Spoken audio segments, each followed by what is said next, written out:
Hi YouTube, welcome back to my channel. Quick one today. The lighting's very bad, but I don't think it's going to affect what I'm doing, which is showing you the products that I used up in April, now that we are in May. And the first of those products is a facial wash, the Universal Anti-Aging Cleanser by Patricia Wexler MD. I buy these products when I'm in the States. I've only ever seen them on sale in Bath and Body Works, where I go for my candles, which I'm addicted to. But I really liked a couple of her products, and this one in particular. This is a facial wash, so it foams up slightly, but it's not super foamy. It's very moisturising, and you apply it with water and then you wash it off. So, as you know, because I've talked about it before, I nearly always do a double cleanse if I've been wearing makeup. I'll use a balm or a wipe-off cleanser or a facial wash, and then I will use a liquid cleanser like a micellar water or something like that, or some combination of those. So this is one of the washes, and it's hyped up as containing skin softening olive oil, which is not a very exciting product, but then one of their own, difficult to work out what the ingredient actually is. But it said to deep cleanse without over drying and gently remove eye makeup. It does remove eye makeup.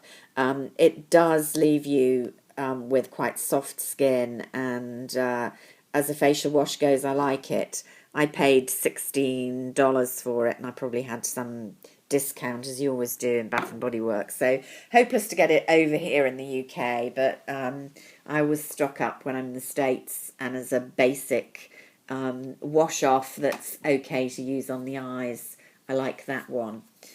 This is a new product for me, although it gets a lot of rave reviews, and I kind of agree with the rave reviews, having had this small size with, I can't remember whether it was Space NK or Cult Beauty, when they had one of their spend £100, £150 and get a lot of products. This was one of them, so very decent size sample.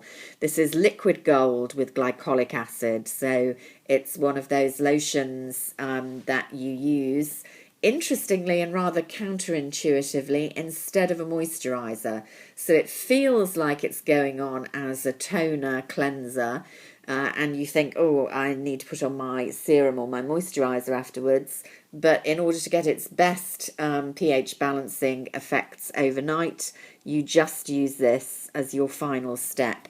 It stings a tiny bit, not much on me. Some people say more, the glycolic acid, speeding up cell renewal.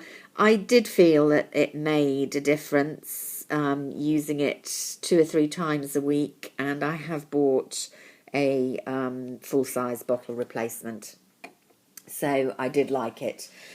I also quite liked, although I haven't repurchased, and I'm not sure I would, the Sarah Chapman Skinesis Dynamic Defense Anti-Aging Day Cream.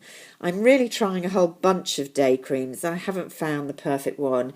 A few years ago I used to use Sisley all day, all year, which I loved, but it's ridiculously expensive. It's like £200 for a bottle that would last, maybe 6 to 7 months, and I don't think anything's worth that.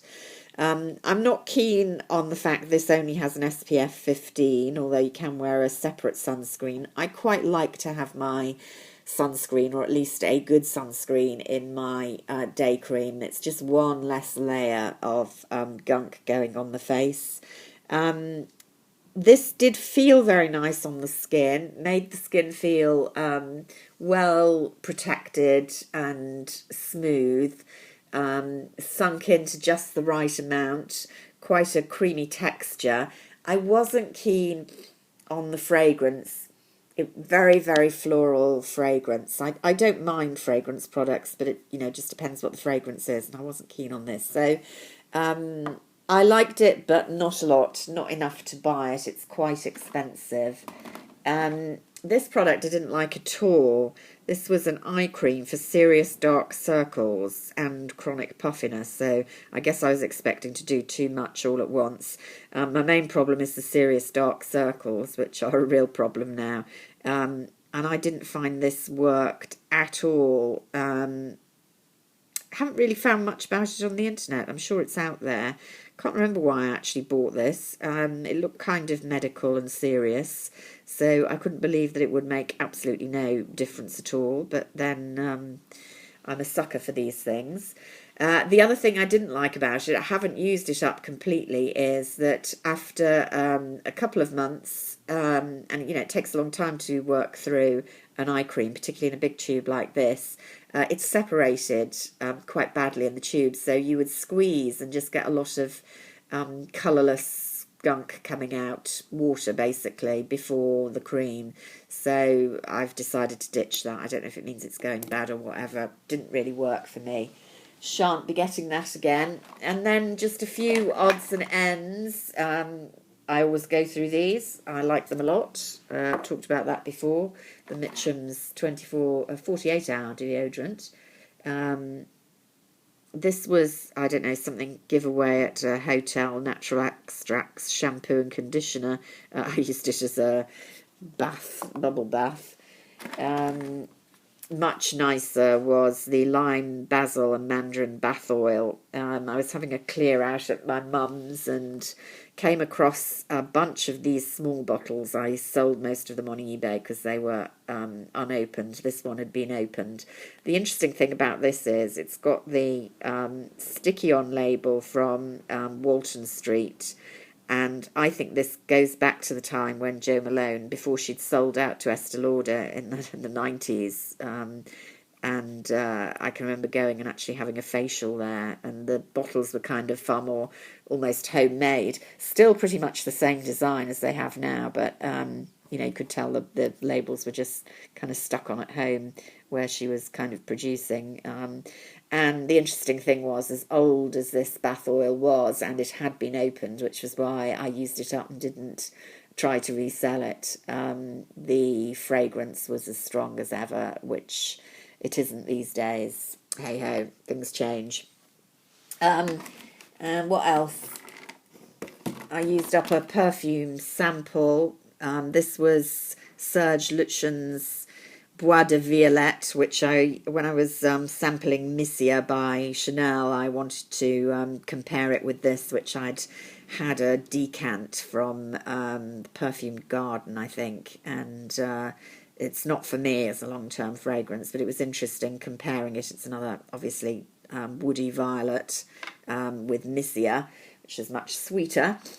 And I also decided to chuck an eyeshadow palette from Dior, which I've had forever, and you can see there's plenty of shadow left there, but not colours I use a lot, and just decided it was all looking a bit gunky. So I am being a lot more ruthless about getting rid of products that I'm not using, because storage space is at a premium and it doesn't do to keep these things too long. So those were my use-ups for last month. I was pleased to find a product that I'm definitely quite interested in using more regularly, and I shall speak to you soon with various cosmetic updates. Bye for now.